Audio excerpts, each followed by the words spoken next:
എനിക്ക് നിങ്ങളെ ഇഷ്ടമായിരുന്നു. ഒരു തെറ്റിദ്ധാരണയുടെ പേരിൽ ആ ഇഷ്ടം വെറുപ്പായിപ്പോയി.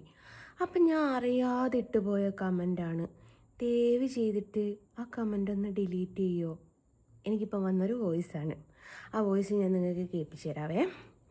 അപ്പേ ഇതിന് മുമ്പായിട്ട് എനിക്കൊരുത്തൻ കമൻ്റ് ഇട്ട സമയത്ത് അവൻ്റെ പ്രൊഫൈലെടുത്ത് നോക്കിയപ്പം അവൻ്റെ ഭാര്യയും കുഞ്ഞും ഉണ്ടായിരുന്നു. അവരെ വെച്ചിട്ട് ഞാനൊരു വീഡിയോ ചെയ്തു. കാരണം നാട്ടിലിരിക്കുന്ന സ്ത്രീകളെ അല്ല അങ്ങനെ തെറി വിളിക്കേണ്ടത്, വീട്ടിലിരിക്കുന്ന സ്ത്രീയെ വേണം തെറി വിളിക്കാൻ എന്നുള്ളതായിരുന്നു ഞാൻ അതിൽ കൊടുത്തിരിക്കുന്ന ഒരു കണ്ടൻറ്റ്. അപ്പോൾ ഞാൻ ചെറിയൊരു കുട്ടി ഉറക്കമൊക്കെ പാസ്സാക്കി എഴുന്നേറ്റ് നോക്കുമ്പോൾ ഫോണിൽ 10-20 മിസ് കോളിൻ്റെ കർത്താവേ, ഞാനാകെ ഷോക്കായിപ്പോയി. എന്നെ 10, 12, 20 പ്രാവശ്യം ഇതേ എപ്പോഴും വിളിച്ചുകൊണ്ട് കേട്ടോ. വിളിക്കാനൊക്കെ ആളോ വയ്യ വയ്യ. അപ്പോൾ ആള് എനിക്കിട്ടൊരു മെസ്സേജ് ഒന്ന് നമ്മൾ കേൾക്കുക, എന്നിട്ട് ഞാൻ പറഞ്ഞുതരാം. പിന്നെ ഞാനൊരു കാര്യം വിളിക്കുന്നത്, ഞാൻ എൻ്റെ ഒരു വീഡിയോയിൽ ഞാൻ ഒരു ബാഡ് കമൻറ്റ് ഇട്ടിരുന്നു. അതിന് എൻ്റെ ഒരു പോസ്റ്റങ്ങൾ ഫേസ്ബുക്കിലോ ഇൻസ്റ്റയിലിട്ട് ഇട്ടിരുന്നുണ്ട്. നമ്മളടുത്ത് തെറ്റ് പറ്റിയതാണ്. അപ്പോൾ അതൊന്ന് ഡിലീറ്റ് ചെയ്ത് ഒഴിവാക്കണം പ്ലീസ്. അറിയാതെ സംഭവിച്ച കാര്യമാണ്. കുറേ കോൾ ചെയ്തിട്ട് പക്ഷെ എടുക്കാൻ പറ്റില്ല. മൊത്തത്തിൽ ആൾക്കാർ കണ്ടെന്നുണ്ട്, പിന്നെ അങ്ങനത്തെ ഒരു അവസ്ഥയിലാവും. ഞാൻ അറിയാണ്ട് വിട്ടതാണ്. ഞാൻ വിചാരിച്ചില്ല, പെട്ടെന്ന് എന്തോ മൈൻഡിൽ വിട്ടതാണ്. അപ്പം നിങ്ങളതൊന്ന് ഒഴിവാക്കി തരണം. അങ്ങനത്തെ അവസ്ഥയിലാണ്, അതുകൊണ്ടാണ് ചോദിക്കുന്നത്. ഇനിയിപ്പോൾ എല്ലാവരും കണ്ടു കഴിഞ്ഞാൽ മൊത്തം ഇതിലായിരിക്കും. അപ്പം ഉണ്ടെന്നുണ്ടെങ്കിലും കൂടെ ഒഴിവാക്കി കേട്ടാ. ഓനൊരു മറുപടി കൊടുത്തപ്പം അത് നാട്ടുകാരും വീട്ടുകാരും അറിഞ്ഞാൽ നാണക്കേടാണ്. അതൊന്ന് എത്രയും പെട്ടെന്നൊന്ന് ഡിലീറ്റ് ചെയ്യുന്നു. അല്ലടോ, ഞാനൊക്കെ നിന്നോടൊരു കാര്യം ചോദിക്കട്ടെ. നീയൊക്കെ വന്ന് എൻ്റെ വീഡിയോൻ്റെ താഴെ പൂരത്തെറി വിളിച്ച് പോകുമ്പോൾ അത് നാട്ടുകാർ കാണുമ്പോൾ നിനക്കൊന്നും തോന്നില്ലേടാ? നിൻ്റെ വീട്ടിലെ ഭാര്യനെ തിരിച്ചൊരു തെറി എന്നെ വിളിച്ചതല്ല അവളെ വിളിച്ചതാണെന്നും പറഞ്ഞൊരു വീഡിയോ ചെയ്തപ്പോഴേക്കും നിനക്കൊക്കെ ഇത്ര പൊള്ളില്ലേ? നിൻ്റെ ഭാര്യനെ പോലെ തന്നെയാടോ, ഒരു പെണ്ണ് തന്നെയാടോ ഞാൻ. നിൻ്റെ മകളെപ്പോലെ തന്നെ ഒരു മകൾ എനിക്കും ഉണ്ടടോ. അത് നീ മനസ്സിലാക്ക്. അതൊന്നും മനസ്സിലാക്കാതെ നിങ്ങൾക്കൊക്കെ തോന്നുകയും എന്താ പറയുക, ബോധക്കേടിലും തെറി വിളിക്കാനുള്ളതല്ല ഈ ജസ്ന സലീം. തെറി വിളിച്ചിട്ടുണ്ടെങ്കിൽ ഞാനത് പ്രതികരിക്കുകയും ചെയ്യും. ഇനി അതിൻ്റെ മുകളിൽ എന്ത് വരി വെച്ചാലും ഞാനത് അനുഭവിച്ചോളും. കാരണം എന്നെ ഇങ്ങോട്ട് തെറി വിളിച്ചതാണ്. ഞാൻ ആരുടെയും അക്കൗണ്ടിൻ്റെ അടുത്ത് അങ്ങോട്ട് പോയിട്ടില്ല. ഞാനൊരു വീഡിയോ ഇടുമ്പോഴേക്കും നിങ്ങളൊക്കെ ഇങ്ങനെ തെറി വിളിക്കേണ്ട ഒരു ആവശ്യമില്ല. നിങ്ങൾക്ക് കാണാൻ താല്പര്യമില്ലെങ്കിൽ നിങ്ങൾ സ്ക്രോൾ ചെയ്ത് പോകണം. അവിടെ എന്നെ തെറി വിളിക്കുക, എൻ്റെ വീട്ടുകാരെ തെറി വിളിക്കുക, എൻ്റെ കുഞ്ഞുങ്ങളെ തെറി വിളിക്കുക, ഇതിൻ്റെ ഒന്നും ഒരാവശ്യവും നിങ്ങൾക്കില്ല.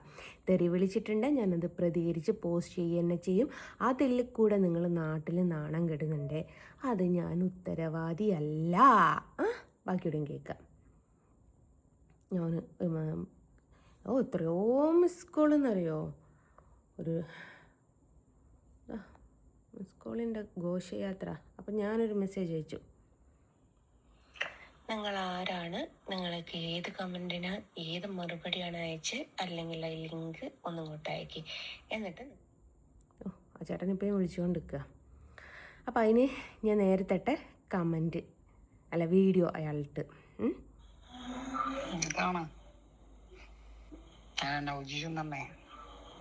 എൻ്റെ അടുത്ത് തെറ്റ് പറ്റിയാണ്. അതൊന്ന് ഒഴിവാക്കണം. മൊത്തത്തില് ഫാമിലി ആയിട്ട് നിൽക്കണേ. I am sorry. ഞങ്ങൾ ഇഷ്ടപ്പെട്ടിരുന്നു, പിന്നെ പല കമന്റ് കണ്ടു കാരണം ഞാൻ ഇങ്ങനെ ഇതാക്കിയതായിരുന്നു. ഞാൻ തെറ്റിദ്ധരിച്ചാണ്, അതൊന്ന് ഒഴിവാക്കി തരണം പ്ലീസ്. അവൻ ഫാമിലി ആയിട്ട് നിൽക്കുന്നതാണോലും എന്നെ ഇഷ്ടപ്പെട്ടിട്ടുണ്ടായും പോലും. എന്നെ ഒരുപാട് ആൾക്കാർ നെഗറ്റീവ് കമൻ്റ് ഇട്ടപ്പോൾ അവൻ തെറ്റിദ്ധരിച്ചു പോലും. അങ്ങനെ ഇട്ടതാണോല്ലേ? അങ്ങനെ ഇടാനുള്ളതാണോ? എന്തായും പേര് മറന്നുപോയി. നൗജീഷേ, അങ്ങനെ ഉള്ളതാണോ നൗജീഷേ? ഇത് എൻ്റെ പൊന്നാര നൗജീഷേ, ഒരാൾ തെറി വിളിക്കുമ്പോൾക്ക് നീ അങ്ങനെ തെറ്റിദ്ധരിക്കപ്പെട്ടിട്ട് പോവാൻ പാടുണ്ടോ നൗജീഷേ? ബാക്കി ഇങ്ങോട്ട് കേൾക്കാം. ഇതങ്ങനെ അറിയാതിട്ട് പോയ കമന്റ് ഒന്നും അല്ലല്ലോ ചേട്ടാ, നല്ല അറിയക്കൊള്ള ഇട്ട കമന്റ് ആണല്ലോ. ആ ഫോട്ടോയിൽ കാണുന്നത് ഭാര്യയായാലും മകളായാലും നിങ്ങൾ അവളെ കയറി വിളിക്കുക കേട്ടോ. ഇല്ലെങ്കിൽ നിങ്ങൾ നിങ്ങളുടെ അമ്മനെ വിളിച്ച് പഠിക്കുക. ഇതേതായാലും ഞാൻ ഡിലീറ്റ് ചെയ്യാൻ പോകുന്നില്ല. അതിൻ്റെ പുറത്ത് എന്ത് വന്നാലും ഞാൻ അനുഭവിച്ചോളാം. നിനക്കൊക്കെ തെറി വിളിക്കാനാണോടാ ഞാൻ സോഷ്യൽ മീഡിയയിൽ വീഡിയോ ഇടുന്നത്? അതുകൊണ്ട് മോൻ്റെ പശ്ചാത്താപം ഇവിടെ ഏൽക്കൂല കേട്ടോ. അറിയാതെ വിളിച്ചു പോയതാ നൗജീഷ് വെടിമോളേന്ന്. അപ്പോൾ ഭാര്യനെയും കുട്ടീനെയും വിളിച്ചോ എന്ന് പറഞ്ഞപ്പോൾ അത് നാട്ടുകാരറിഞ്ഞാൽ അവന് നാണക്കേട് പോലും. പൊന്നാര നൗജീഷേ, നിന്നോടൊക്കെ എനിക്ക് പറയാനുള്ളത്, ഞാനൊക്കെ സോഷ്യൽ മീഡിയയിൽ വീഡിയോ ഇടുമ്പോൾ നിനക്കൊക്കെ ഇതുപോലെ തെറി വിളിച്ചിട്ട് പോകാൻ വേണ്ടിയിട്ടല്ലടാ മാമൻ്റെ മോനെ കേട്ടോ. നിങ്ങളൊക്കെ വിചാരിക്കുന്നുണ്ടാവും എൻ്റെ വീഡിയോൻ്റെതായ പൂര തെറിയാണ്. ആ തെറിക്കൊന്ന് നമ്മൾ റിയാക്ട് ചെയ്താൽ അപ്പം വരും മെസ്സേജ്, ഒന്ന് ഡിലീറ്റ് ചെയ്യോ, അറിയാതെ സംഭവിച്ചു പോയതാ, അറിയാതെ വിളിച്ചു, നീയൊക്കെ എങ്ങനെയാണ് വെടിമോളേന്ന് അറിയാതെ വിളിച്ചു പോവുകടാ? നിൻ്റെ അമ്മ വെടിയായിരുന്നോ? നിൻ്റെ അച്ഛൻ വെടിപ്പുരയിലായിരുന്നോ അച്ഛന് വർക്ക്? പിന്നെ അല്ലേ ഭാര്യനെ വെടിപ്പുരയെന്നായിരുന്നോ നീ കല്യാണം കഴിച്ചത്? അല്ല, ഈ വെടിപ്പുരയായിട്ട് ഇത്ര അടുപ്പമില്ലാതെ നീ അറിയാതെ വെടിപ്പുര എടുത്തിടൂലല്ലോ. ഇതൊക്കെ പറയുമ്പോൾ നിൻ്റെ മോളെ എത്രയുള്ള ഒരു മോളെ എനിക്കും ഉണ്ട്. നിൻ്റെ മോളെ പറഞ്ഞപ്പോൾ നിനക്ക് പൊള്ളിക്കെങ്കിൽ അവരുടെ അമ്മനെ പറയുമ്പോൾ അവർക്കും പൊള്ളും. അതുകൊണ്ട് ഞാനത് ഡിലീറ്റ് ചെയ്യാൻ തീരുമാനിച്ചിട്ടില്ല. അറിയാതെ പറഞ്ഞു പോയി എന്നല്ലേ പറയുന്നത്. പലരും പറയാറുണ്ട് ഞാൻ ഈ പ്രതികരിച്ച് വീഡിയോ ചെയ്യുന്നത് പബ്ലിസിറ്റിക്ക് വേണ്ടിയിട്ടാണ്. പബ്ലിസിറ്റിക്ക് വേണ്ടിയിട്ടൊന്നുമല്ല, എനിക്ക് വരുന്ന ബുദ്ധിമുട്ടുകൾ പുറം ലോകം അറിയട്ടെ എന്ന് വിചാരിച്ചിട്ട് തന്നെയാണ് ഞാനിതൊക്കെ എടുത്ത് പോസ്റ്റ് ചെയ്യുന്നത്. കാരണം ഇവർ പകൽമാന്യന്മാരാണേ. ഇപ്പം ഇവനും പകൽമാന്യനാണ്.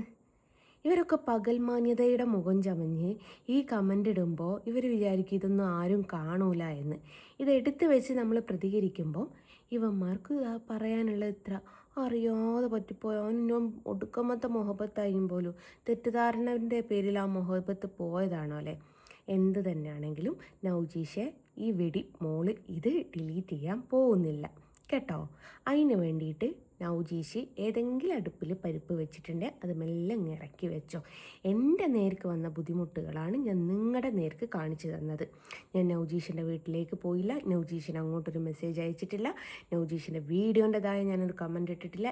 എൻ്റെ വീഡിയോൻ്റെ താഴെ വന്ന് തെറി വിളിച്ചത് കൊണ്ട് മാത്രമാണ് ഞാൻ പ്രതികരിച്ചത്. അല്ലാതെ ഇവനെ ഞാൻ അങ്ങോട്ട് പോയിട്ട് ഒന്നും പ്രൊവോക്ക് ചെയ്യിച്ചതല്ല. അതും കൂടി നിങ്ങൾ മനസ്സിലാക്കുക. അപ്പം അടുത്ത പ്രതികരണവുമായിട്ട് ഞാൻ വരുന്നുണ്ട്. അടുത്ത ആളുടെ നിലവിളി ശബ്ദവും ഞാനിവിടെ കേൾപ്പിച്ച് തരുന്നുണ്ട്. അപ്പോൾ എല്ലാവരോടും ബൈ പറഞ്ഞിട്ട് ബൈ ഫ്രം ജസ്ന സലീം.